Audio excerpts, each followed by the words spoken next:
Det var tidligere om morgenen hjemme hos Oscar og Olivia. Oscar var ved at vågne og satte sig op i sengen. Hvorfor bliver man egentlig forkølet, spurgte Olivia pludselig og snøftede 2 gange med næsen. Snotdragen, den er kæmpestor og bor ude i skoven, hvor den sover hele dagen.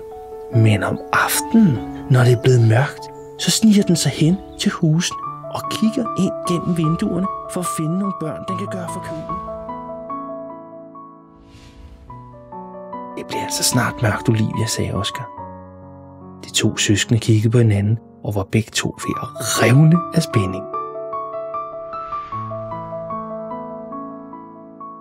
Oscar, jeg tror, vi har fanget den,